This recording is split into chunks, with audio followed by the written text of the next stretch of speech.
And welcome. तो आज हम लोग इस वीडियो में देखने वाले हैं क्लास 10th का सोशल साइंस का chapter 7 the first world war का नेक्स्ट टॉपिक। तो जैसा कि इसके पहले वाले वीडियोस में हमने काफी चीजें समझ ली थी कि वर्ल्ड वॉर के कॉजेस क्या थे और कौन कौन से कंट्रीज किस किस टीम से जो है वहां पर वॉर में पार्टिसिपेट किए थे। अब आगे देखते हैं हम लोग कि फर्स्ट वर्ल्ड वॉर में जो है कौन कौन सी नई नई टेक्निक्स जो है क्या हुई थी, इंट्रोड्यूस हुई थी। तो फर्स्ट वर्ल्ड वॉर के समय जो है नए नए वेपन्स जो है यूज किए गए थे। स्पेशली आप लोग उसके बाद फर्स्ट वर्ल्ड वॉर में नई नई टेक्नोलॉजी यूज हुआ, सेकेंड वर्ल्ड वॉर में भी बहुत सारी नई नई टेक्नोलॉजी जो है क्या हुई थी, यूज हुई थी। तो पहले देखते हैं फर्स्ट वर्ल्ड वॉर में कौन कौन से नए नए वेपन्स जो है बैटल फील्ड में लाए गए थे। तो सबसे पहला जो उस समय का सबसे पावरफुल चीज अगर हम लोग बोले तो वो क्या है, मशीन गन।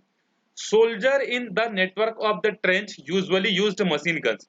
जो ट्रेंचेस में रहते थे, मैंने ऊपर आपको पिक्चर दिखा थे, याद करो, गड्ढे खोद के रहते थे। तो ट्रेंचेस में जो सोल्जर रहते थे वो मशीन गन का क्या करते थे, यूज करते थे।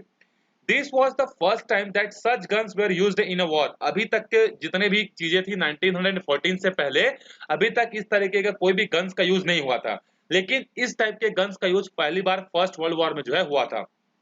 They could fire hundreds of round पर मिनट, और इनमें इतनी कैपेबिलिटी थी कि एक मिनट में 100 राउंड की क्या कर सकते थे, ये फायरिंग जो है कर सकते थे। देयर किलिंग पावर आज many times more than that of a rifle that had to be reloaded after every shot. और उस समय जो राइफल्स थे, तो राइफल में आपको क्या करना होगा, देखे होगे पुराने मूवीज में कि राइफल में जब एक बार गोली चलती थी फिर उसको रीलोड करना पड़ता था, फिर चलाओ फिर रीलोड करो, तो उसमें टाइम लगता था।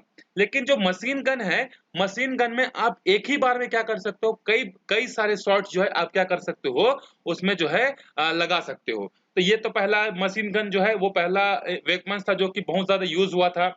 दूसरा है कैनन्स। जो कैनन्स जो थे, देखो ये बड़े वॉर के लिए यूज होते थे। देखो कैनन्स की सबसे बड़ी स्पेशलिटी क्या है, these were used on a large scale in war. they the heavy cannons could fire 50 to 60 round पर मिनट। अब देखो ये क्या कर सकते थे, 50 टू 60 राउंड्स जो है क्या कर सकते थे, ये एक मिनट में फायर कर सकते थे। With their ability to fire rounds continuously on a target at a specific distance, they were a successful answer to the obstacle created by the trenches. they could destroy the trenches along with the enemy soldier, their weapons and the soldier equipment। ये जो होते थे इसका use कहाँ के लिए होता था, ट्रेंचेस पर जो सोल्जर छुपे हुए होते थे। और ट्रेंचेस में क्या होते थे, जैसे ट्रेंचेस मतलब जमीन के नीचे ही नहीं होता है, ट्रेंचेस मतलब इस तरीके से चारों तरफ से क्या कर दिया जाता है, मिट्टी के बोरे में या किसी चीज को चारों तरफ से इस तरीके से घेर दिया जाता है, और उसके अंदर में सोल्जर जो रहते हैं वो क्या करते हैं, इस तरीके से गन्स लेकर बैठे रहते हैं। तो इन ट्रेंचेस को डिस्ट्रॉय करना और उसमें छुपे हुए जो सोल्जर्स थे उसको मारने के लिए इसका जो यूज था बहुत ज्यादा होता था। क्यों ऐसा होता था, क्योंकि ये 50-60 क्या कर सकता था, एक मिनट में फायर कर सकता था। तो जब किसी भी जगह पर आप 50 से 60 बार किसी के घर पर वॉर कर दोगे तो डेफिनेटली क्या होगा, वो तो टूट जाएगा, और उसके अंदर में जो सोल्जर्स थे वो भी क्या हो गए, धीरे धीरे मर जाते थे। उसके बाद अगला है देखो टैंक्स। टैंक्स जो है आज के डेट में प्रेजेंट एज में मतलब 21 सेंचुरी में मतलब 2020 में भी टैंक्स जो है बहुत ज्यादा यूजफुल है। इवन जब इंडिया चाइना का वॉर हुआ था, इंडिया पाकिस्तान का वॉर हुआ था 1962 1971 में, तब भी टैंक्स के जो है बहुत ज्यादा क्या हुए थे, यूज हुए थे। In 1899, Britain developed an armored car with bulletproof plating was equipped with a machine gun. Its tires were then replaced with a track that enables the vehicle to navigate through the mud in the undiluting terrain. In this way, the tanks was developed. देखो 1899 में क्या किया, Britain ने जो है एक नए तरीके का इक्विपमेंट बनाया जो कि बुलेट प्रूफ था। और इसका जो टायर था, टायर जनरली आप लोग देखे होंगे व्हीकल्स वगैरह के किसके बने होते हैं, प्लास्टिक के बने होते हैं। लेकिन ब्रिटेन ने जब अपना ये गन जो बनाया था, टैंक जो बनाया था, देखो इस तरीके का पिक्चर था, उस समय का पहला टैंक है ये। तो टैंक के टायर को इन्होंने रिप्लेस कर दिया किससे, चैन से। चैन से जब रिप्लेस किया तो फायदा क्या हुआ कि जो ये जो अच्छा जो टायर वाले होते हैं वो मड में जाकर, कीचड़ में जाकर क्या होते हैं, फंस जाते हैं।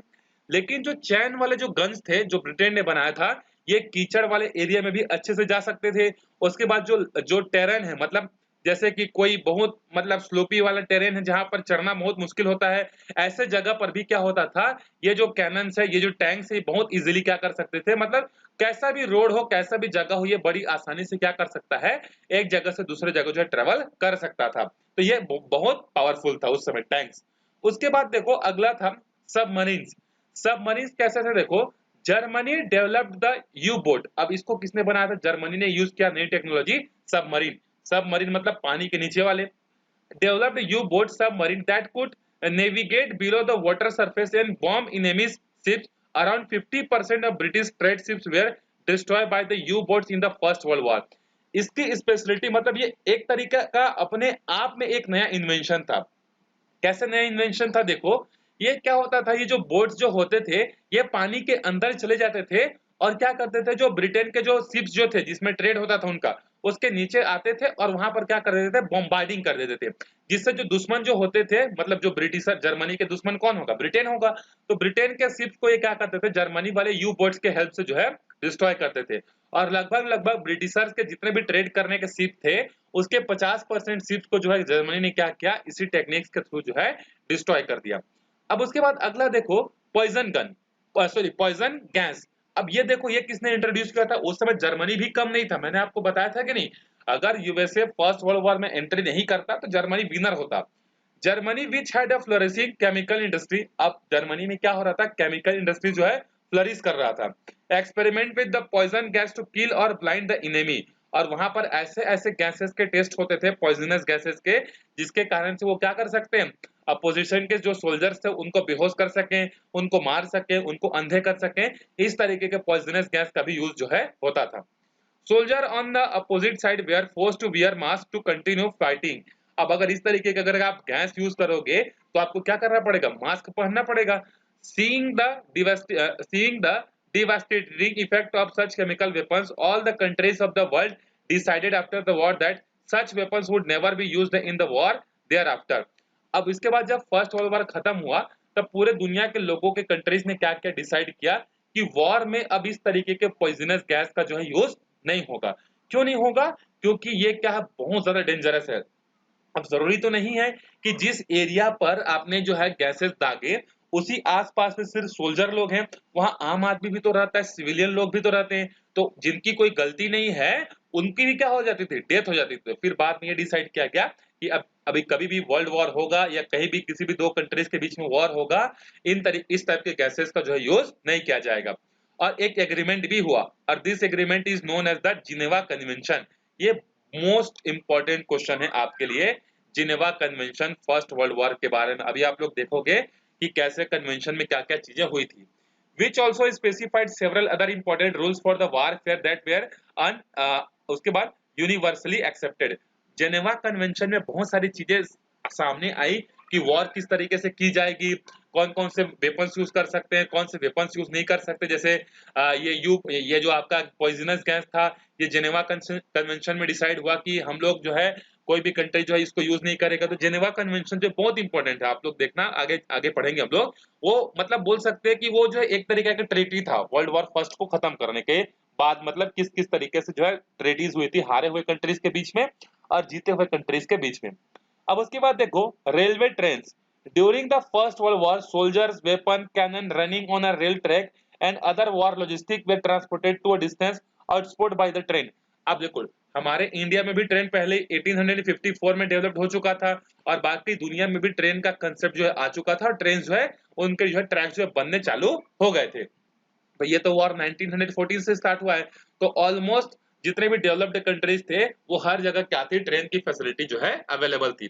तो जो ट्रेन की फैसिलिटी अवेलेबल थी तो उसके थ्रू क्या करते थे, ट्रेन के थ्रू सोल्जर को एक जगह से दूसरी जगह भेजा जाता था, वेपन्स को एक जगह से दूसरी जगह भेजते थे, कैनन्स को भेजते थे, रेलवे ट्रैक्स के थ्रू बहुत सारे लॉजिस्टिक फूड्स इक्विपमेंट्स ऐसे सब जगह जो है अपने आर्मी तक जो है ट्रेन के थ्रू जो है पहुंचाते थे। अब ये क्या था, ये बहुत फास्ट था। ट्रेन जो थे बाकी जो है, जैसे आप बाकी चीजों के कंपैरिजन में देखोगे तो ट्रेन क्या है, एक टाइम पे बहुत सारा लोड कैरी कर सकता है और जहां पर आप भेजना चाहते हो डिजायर्ड लोकेशन पर जा भी सकता है। तो ये बहुत अच्छा जो है उस समय का एक वेपन्स की तरह इसको यूज किया गया था। उससे भी अच्छा वेपन्स था एरोप्लेन्स। देखो एयरप्लेन्स, अब देखिए इसके बारे में पढ़ते हैं। एयरप्लेन्स तो और फास्ट होते हैं।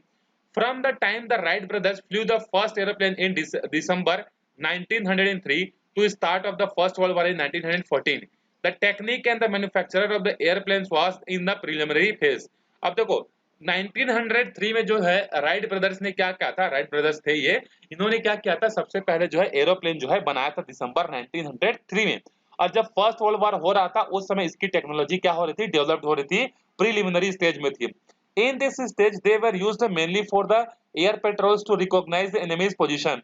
अब इस समय इनका जो यूज होता था, जो एयरप्लेन्स जो थे उस समय इनका यूज होता था दुश्मन के लोकेशंस को पता करने के लिए, इनेमीज कहाँ-कहाँ छुपे हैं। अगर आपको पता चल जाएगा कि आपका इनेमी यहाँ है, तो आप उसको जाकर क्या कर सकते हो, दूर से शूट कर सकते हो। अगर आपको अपना इनेमी ही नहीं पता रहेगा तो आप क्या कर पाओगे, उसको पता नहीं कर पाओगे। तो उस तरीके से ये जो एयरप्लेन जो थे फर्स्ट वर्ल्ड वॉर के समय जो बहुत सारे जो है वो एरोप्लेन का जो है यूज किया गया था दुश्मनों को जो है उनके लोकेशन को पता करने के लिए। अब ये इतना ज्यादा डेवलप तो हुआ नहीं था कि इससे हम लोग वेपन्स जो है गिरा सके, बहुत सारी चीजें हम लोग डिस्ट्रॉय कर सकें। प्रीलिमिनरी स्टेज में था, तो एयरप्लेन का यूज जो है उतना नहीं हुआ था। बस किसके लिए हुआ था, लोकेशन को पता करने के लिए, कहाँ-कहाँ के दुश्मन के इनेमीज है, कहाँ-कहाँ उनके वेपन्स है, किस-किस लोकेशन से हम लोग जाएंगे तो उनको हमला कर सकते हैं, ऐसे चीजों को पता करने के लिए एरोप्लेन का जो है यूज होता था। अब उसके बाद आगे देखते हैं how the war affected the people. अब ये जो वॉर है ऐसा नहीं है कि सिर्फ आर्मी के लोगों को डिस्ट्रॉय किया है, जो लीडर्स थे उन्हीं को नुकसान हुआ है, इससे बहुत सारे और भी लोगों को जो है लॉसेस हुए हैं। तो उसी चीज को हम लोग यहाँ पर देखते हैं। The First World War was a total war. It was the first war in which all the peoples of the every country catch in the immediate with a thrust into the conflict and the suffered its consequences. First world war अपने आप में पूरी दुनिया में लड़ा जाने वाला क्या था, बहुत एक वाइड लेवल पर, मतलब ब्रॉड लेवल पर लड़ा जाने वाला एक क्या था, वॉर था। दुनिया के जितने भी कंट्रीज थे, हर कंट्री से क्या हुए थे, आर्मी जो है पार्टिसिपेट हुए थे, चाहे वो इंडिपेंडेंट हो, चाहे वो कॉलोनीज के फॉर्म में हो, किसी न किसी के थ्रू क्या हुए थे, आर्मी जो है पार्टिसिपेशन में जो है हुए थे। अब इसके कारण से बहुत सारे लोगों को जो है क्या हुआ, अफेक्ट हुआ। कैसे, देखो, people living in the battle front areas where the worst suffer. अब जो लोग, जैसे जिस जगह पर लड़ाई हो रही है उस जगह के आसपास जो रहते थे, उन लोगों को बहुत ज्यादा जो है क्या हो गया, बहुत ज्यादा नुकसान हुआ, उन लोगों को बहुत ज्यादा जो है लॉसेस हुए। कैसे हुए, they were looted, raped, subjected to the atrocities by the enemies troop. अब जैसे इनेमीज जो होते थे वो अपने दूसरे इनेमी के साइड जाते थे और जिस एरिया को जीत लेते थे वहां लूटपाट करते थे, वहां के लोगों के साथ रेप करते थे और बहुत सारी जो है मतलब गलत चीजें जो है उनके साथ किया जाता था। Their homes and the field were completely destroyed. उनके घर, उनके जो जितने भी होम्स थे या फील्ड्स थे, जितने भी उनके इनकम के सोर्स थे, सबको क्या करते थे, ये जाके डिस्ट्रॉय कर देते थे और वो होमलेस हो जाते थे। मोस्ट सीरियसली अफेक्टेड कंट्रीज वर बेल्जियम, फ्रांस, पोलैंड, रशिया। सबसे ज्यादा इफेक्टेड इन चीजों से ये चार कंट्रीज जो हैं थी। Every government stirred up by the hysteria to win the support of their people.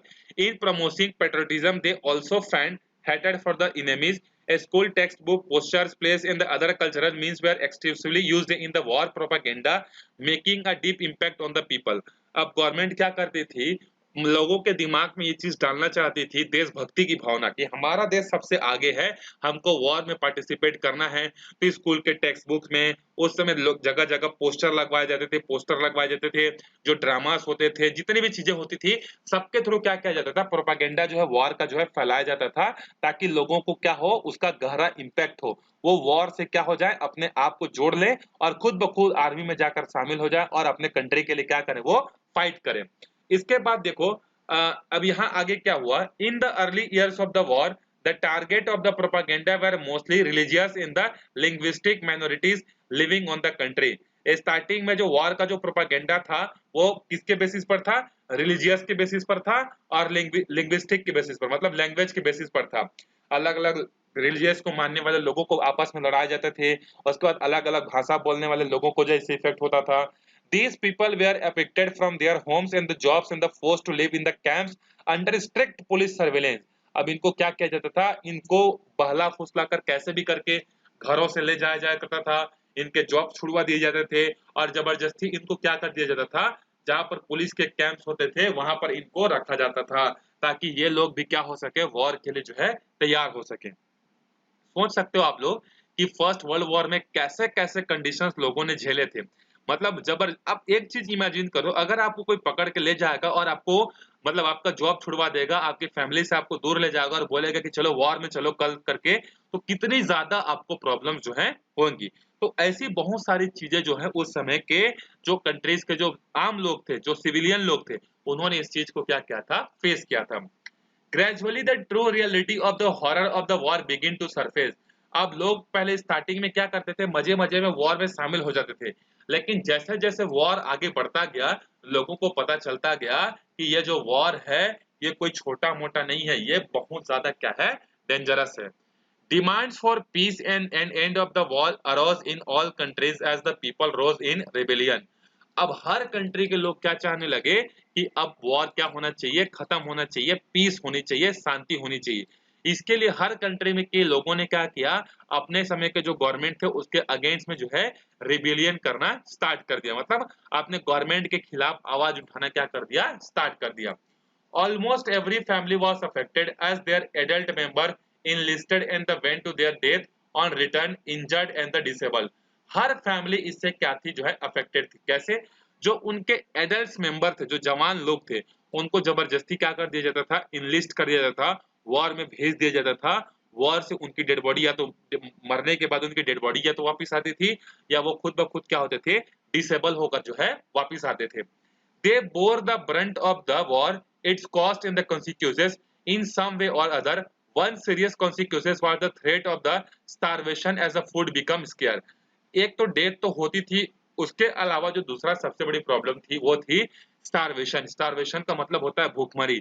अब देखो गवर्नमेंट क्या चाहेगा, अगर गवर्नमेंट चाहेगा कि हमको वॉर जीतना है तो वो सबसे ज्यादा फूड किसको सप्लाई करेगा, अपने आर्मीज को सप्लाई करेगा, क्योंकि आर्मी अगर खाएंगे तभी तो अच्छे से लड़ पाएंगे। तो इसके कारण से क्या हुआ, अदर्स लोगों को जो है फूड मिलना क्या हुआ, कम हो गया, और एक सबसे बड़ा भयानक खतरनाक स्थिति पैदा हो गई भूखमरी की। Governments producers food stuff in the huge quantity to feed their armies. मैंने बताया वही चीज, आपने आर्मीज का पेट भरने पे गवर्नमेंट का ज्यादा ध्यान था। Another reason for the scarcity of the food stuff in the market was the disruption of the trade. अब दूसरा, एक तो ऐसे ही गवर्नमेंट क्या चाहती थी कि सारा खाना आर्मी लोगों को मिले, ये चाहती थी। उसके बाद उस समय ट्रेड क्या था, डिस्टर्ब था। जैसे अमेरिका क्या करता था, ब्रिटेन को, फ्रांस को सामान पहुंचाता था। अब इसमें बीच में जर्मनी आकर उनके शिप्स को डिस्ट्रॉय कर देता था। तो ऐसे बहुत सारे जो है ट्रेड जो थे वो क्या हो गए थे, खराब हो गए थे, बर्बाद हो गए थे, ट्रेड हो नहीं पा रहा था।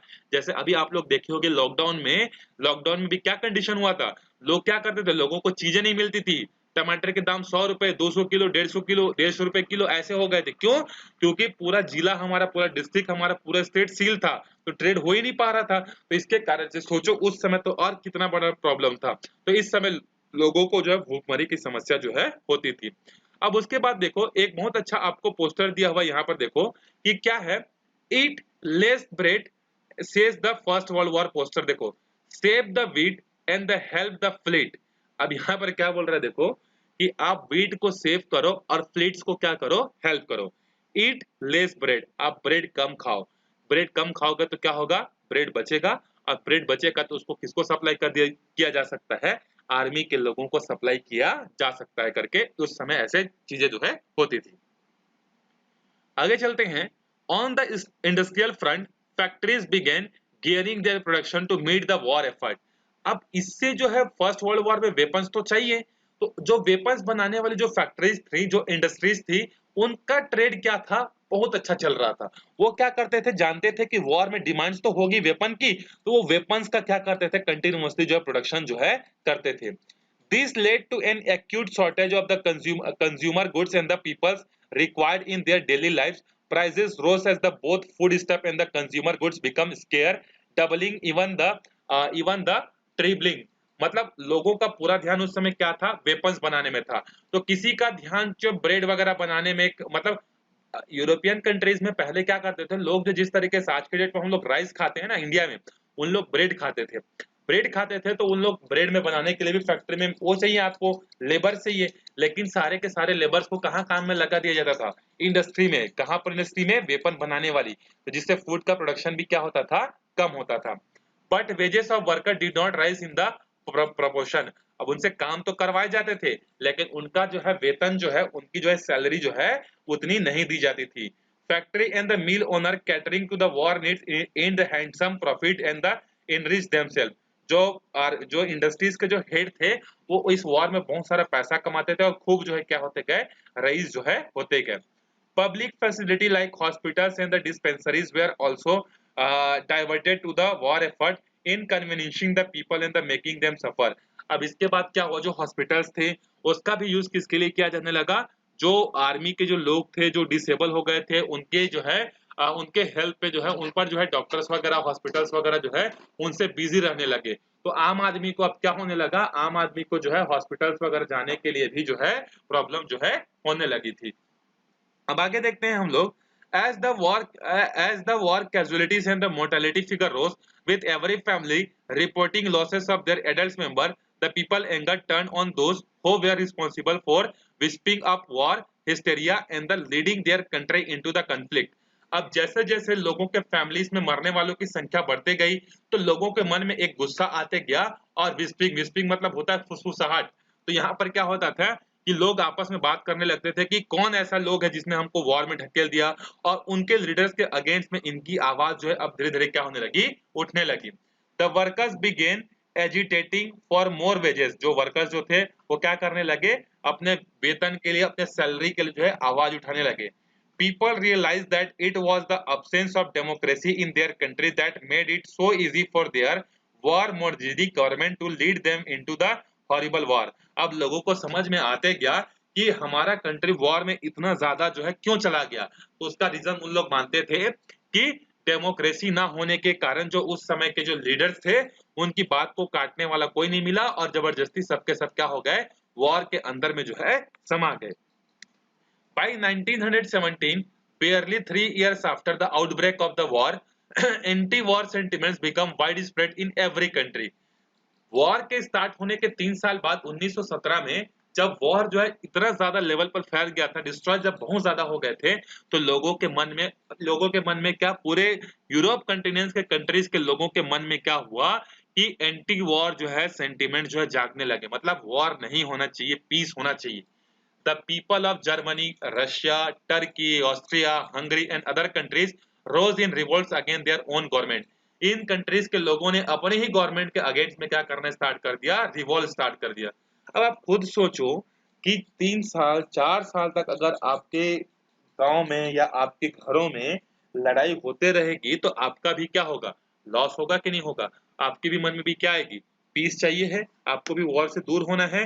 तो उस समय तो इतने बड़े लेवल पर वॉर हो रहा था, तो लोगों के मन में चाहती कि हम वॉर ना करें, हमारे फैमिली मेंबर्स मर रहे हैं, एडल्ट पीपल मर रहे हैं, कमाने वाला कोई नहीं है, जॉब करने वाला तो रोड पे आ जाएंगे। तो इस तरीके से लोगों के मन में जो है फीलिंग्स जो है आने लगी, और रिवोल्ट करना धीरे धीरे क्या हो गया, स्टार्ट जो है हो गया। India too felt the acute impact of the war. India भी क्या हुआ, इंडिया पर भी छोटा मतलब थोड़ा बहुत जो है वॉर का क्या हुआ, इम्पैक्ट जो है हुआ। The country had to send its soldiers to the war front and also bear a heavy tax burden as the British rule increased taxes to raise money to pay for the war effort। अब India से भी बहुत सारे soldiers को क्या किया जाता था, अलग अलग कंट्रीज में ब्रिटेन के साइड से वॉर में शामिल होने के लिए भेज दिया जाता था। इसके अलावा अब वॉर में बहुत सारे पैसे चाहिए होते हैं, वेपन्स खरीदना है, फूड खरीदना है, एक जगह से दूसरे जगह लोगों तक पहुंचानी है, तो इसके लिए बहुत सारा पैसा चाहिए था। तो ब्रिटिश गवर्नमेंट ने क्या किया, इंडिया में जो है टैक्सेस क्या किए, बढ़ा दिए, ताकि यहाँ से पैसा मिले, उस पैसे को वो क्या कर सके, अपने आर्मीज के हेल्प के लिए जो है यूज कर सके। With food stuff and industrial good being diverted to the army, prices rose. अब प्राइस तो बढ़ेंगे ही। The biggest suffers were the common people, but it was golden opportunity for the Indian industrialist who sold their goods and the inflated price to the amass profit. इसके अलावा जब taxes बढ़ा दिया गया, तो ये जो उस समय के जो इंडस्ट्रियलिस्ट थे इंडिया में, उनके लिए बहुत ज्यादा बेनिफिशियल था। क्यों? क्योंकि ये अपने मनचाहे दामों में क्या करते थे, सामान बेचते थे। अब लोगों को तो चाहिए, रोटी कपड़ा तो चाहिए, तो अब बड़े बड़े प्राइसेस पे बेचते थे, तो इससे क्या होने लगा, उनको बहुत ज्यादा फायदा जो है होने लगा। किनको फायदा हुआ, जो उस समय इंडिया में इंडस्ट्रियलिस्ट थे। This changing situation gave momentum to the national movement, catalyzing the fight against the colonial government। इससे क्या हुआ कि हमारे इंडिया के लोगों के मन में जो है एक जो है फीलिंग आई नेशनल मूवमेंट की। नेशनल मूवमेंट मतलब अभी हम लोग पढ़ेंगे, गांधी जी के बारे में बहुत सारे नेशनल मूवमेंट्स हुए थे, ताकि हम लोग क्या कर सकें, कॉलोनीज से जो है दूर हट सके, हमको कॉलोनी में जो है नहीं रहना है। तो इसके अगेंस्ट में क्या हुआ, बहुत सारे जो है नेशनल मूवमेंट जो है हुए। अब आगे देखो, the war and women. Womens को और वॉर ने किस तरीके से जो है उनको इम्पैक्ट किया, इसके बारे में अभी हम लोग देखेंगे। मैंने आपको बताया था, एक और बार मैं रिपीट कर दे रहा हूँ, फर्स्ट वर्ल्ड वॉर का सबसे ज्यादा जो बेनिफिशियल अगर कोई है तो वो उस समय के वुमेन्स थे। कैसे वुमेन्स थे, अब हम लोग इसको समझते हैं। As we saw earlier, the situation of women changed rapidly during the course of the war. जब वर्ल्ड वॉर स्टार्ट हुआ, जैसे जैसे वर्ल्ड वॉर आगे बढ़ते गया, वुमेन्स के सिचुएशंस में क्या होने लगे, बहुत सारे चेंजेस आने लगे। क्यों चेंजेस आने लगे? Since most male adults were conscripted in the war effort, the women had to venture out their homes to work in the factories and the farms to support their families. जब लोगों के adult लोग मतलब families के जो adult लोग थे, family के एडल्ट लोग क्या हो गए, वॉर में जाकर शामिल हो गए। अब वॉर तो अपने घर में बैठकर होगा नहीं, तो एक कंट्री से दूसरे कंट्री, दूसरे कंट्री से तीसरे कंट्री, इस तरीके से एडल्ट पीपल क्या करते थे, अपने घरों से जो है दूर रहते थे। अब अगर वो घरों से दूर है तो अपने फैमिली को रन करने के लिए बेसिक नीड्स तो चाहिए, आपको बेसिक जरूरतें की चाहिए। तो जब सारे के सारे एडल्ट जो है वॉर में बिजी थे, तो ये एक अपॉर्चुनिटी मिली किसको, वुमेन्स को। और वुमेन्स को क्या अपॉर्चुनिटी मिली कि वो फैक्ट्रीज में जाकर, फार्म्स में जाकर क्या कर सके, वर्क कर सके, ताकि अपनी फैमिली को क्या कर सके, सपोर्ट कर सके। तो इसके कारण से इनको बाहर जाकर काम करना पड़ा। This was an addition to the daily household duties. अब इससे क्या हुआ, अपने घर के काम तो करते थे, लेकिन इसके अलावा बाहर जाकर भी वो क्या करते थे, काम करते थे। The change in their routine and role left a lasting impression on them. जब उनका क्या हुआ, काम करने का तरीका, उनका रूटीन, उनका रोल जब चेंज हुआ, तो उसका बहुत ज्यादा इंपैक्ट जो है किस पर हुआ, इन पर हुआ, वुमेन्स पर।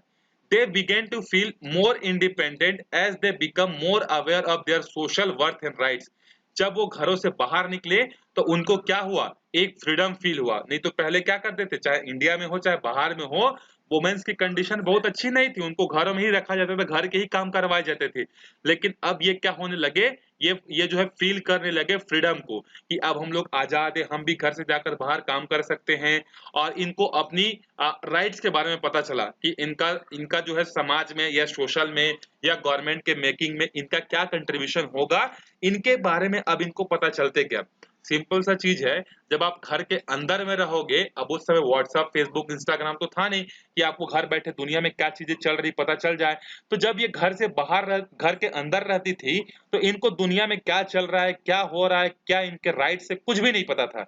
लेकिन जैसे जैसे ये क्या होने लगे, अपने घरों से बाहर निकलने लगे, फैक्ट्रीज में जाकर काम करने लगे, अदर वुमेन से मिलने लगे, तो फिर इनको फील हुआ कि हाँ, हमारी भी एक सोशल लाइफ है, हमारे भी कुछ राइट्स हैं।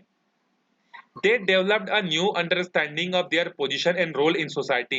उनके मन में एक अंडरस्टैंडिंग डेवलप हुई कि उनका भी समाज में एक स्थान है, उनका भी एक पर्टिकुलर पोजीशन है। In many countries, it was the women who agitated to put an end to the war and the restore peace because they were the ones most severely affected by its the consequences.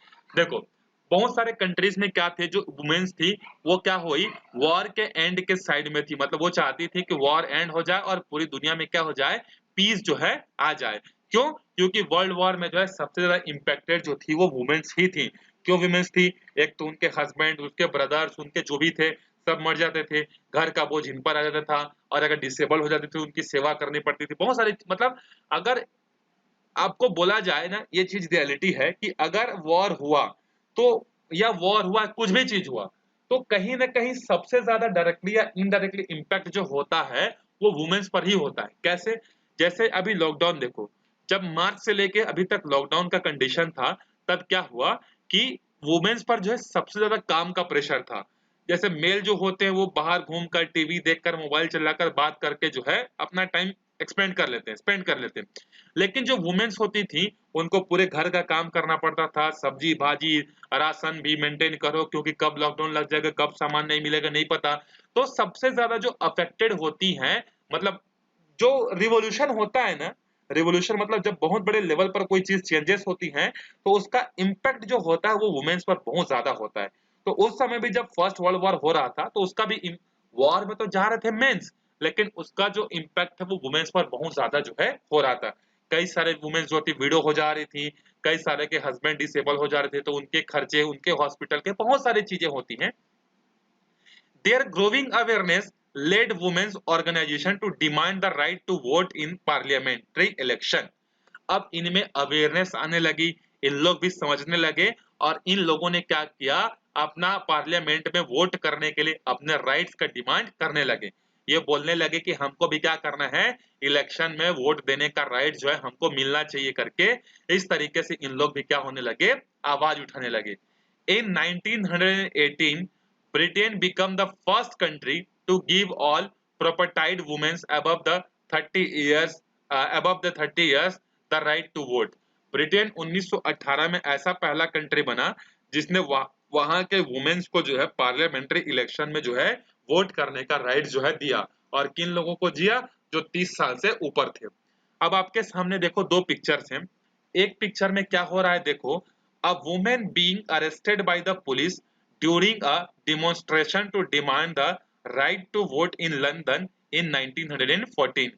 1914 में ये जो women's थी, ये London में क्या कर रही थी, आवाज उठा रही थी। किसके लिए, हमको भी वोटिंग का क्या मिलना चाहिए, राइट्स मिलना चाहिए करके ये आवाज उठा रही थी। तो पुलिस इसको क्या कर रही है देखो, कैप्चर करके जो है ले जा रही है। तो एक सिचुएशन तो ऐसा है देखो। दूसरा सिचुएशन क्या है, women working on a British armaments factory. अब यहाँ पर देखो एक पिक्चर ऐसा है जहां पर वुमेन्स क्या कर रही है, ब्रिटेन के जो फैक्ट्री थी उसमें जो है ये वर्क कर रही। तो एक कंडीशन नेगेटिविटी को दिखाती है और दूसरी कंडीशन वुमेन्स की फ्रीडम को जो है ये दिखाती है। क्वेश्चन दिया देखो यहाँ पर, how did the role of women in the family and in the politics change after they began working in the factories and the offices. अभी मैंने बताया कि जब वर्ल्ड वॉर स्टार्ट हुआ तो जितने भी मेल्स थे वो सबके सब कहाँ चले गए, वॉर में चले गए। तो घर का पूरा बोझ, घर का पूरा खर्चा किनके ऊपर आ गया, वुमेन्स पर आ गया। तो इनके कारण से क्या करना पड़ा इनको, घर का तो काम करना ही पड़ा, साथ ही साथ इनको इंडस्ट्रीज में जाकर जो है क्या करना पड़ा, वर्क जो है करना पड़ा। इसके कारण से उनमें क्या हुआ, एक फ्रीडम की फीलिंग आई, उनमें अवेयरनेस आई, उनको सोशल स्टेटस के बारे में पता चला कि उनको क्या क्या राइट्स हैं, क्या क्या राइट्स नहीं हैं। अपने राइट्स के लिए वो डिमांड करने लगे, फैक्ट्रीज में जाकर अच्छे अच्छे काम करने लगे। तो ये बहुत सारे चेंजेस जो है ये वर्ल्ड वॉर फर्स्ट में जो है आए थे। तो मैंने जो चीज आपको स्टार्टिंग में कही थी कि वर्ल्ड वॉर फर्स्ट में बहुत सारा फायदा वुमेन्स को हुआ था। वर्ल्ड वॉर के पहले लोगों को, फीमेल्स को घर से बाहर जाने का जो है परमिशन नहीं था, लेकिन अब फैक्ट्रीज में जाकर काम करने लगी थी। पार्लियामेंट में वोटिंग करना इनको राइट्स मिल गया। तो पहले जो राइट्स नहीं थे अब धीरे धीरे इनको राइट्स जो है मिलने लगी। अब हमने सारे एस्पेक्ट्स जो है कवर कर लिए कि क्यों क्यों हुआ वर्ल्ड वॉर फर्स्ट, क्या क्या वेपन्स यूज हुए, किसको ज्यादा इंपैक्ट हुआ, किस कंट्री ने ज्यादा लॉस यूज किया, किस कंट्री ने बेनिफिट हुआ। अब हम लोग वॉर के जो है एंड पर जो है पहुंचने वाले हैं। अब हम लोग देखेंगे, अभी तक हमने ये चीज देखा कि जब वॉर जैसे जैसे आगे बढ़ते जा रहा था, कंट्री के लोगों के मन में एंटी वॉर के सेंटीमेंट जो है आ रहे थे, वो अपने ही गवर्नमेंट्स के अगेंस्ट में क्या कर रहे थे, रिबल कर रहे थे। तो इससे क्या हुआ, गवर्नमेंट पर प्रेशर बना। और मतलब वॉर जब 4 साल चलता है तो कितना भी रईस कंट्री क्यों ना हो, कितना भी अमीर देश क्यों ना हो, उसका पैसा भी खर्च होता है। तो यहाँ पर जब वॉर बहुत ज्यादा 4 साल हो गया, तो फिर यहाँ पर लोगों ने भी सोचा, वर्ल्ड लीडर्स ने भी सोचा कि क्यों ना अब हम लोग वॉर को इंड के तरफ लेकर चलें। क्योंकि वॉर में लॉस किसका होगा, सिर्फ और सिर्फ ह्यूमन बींग्स का होगा।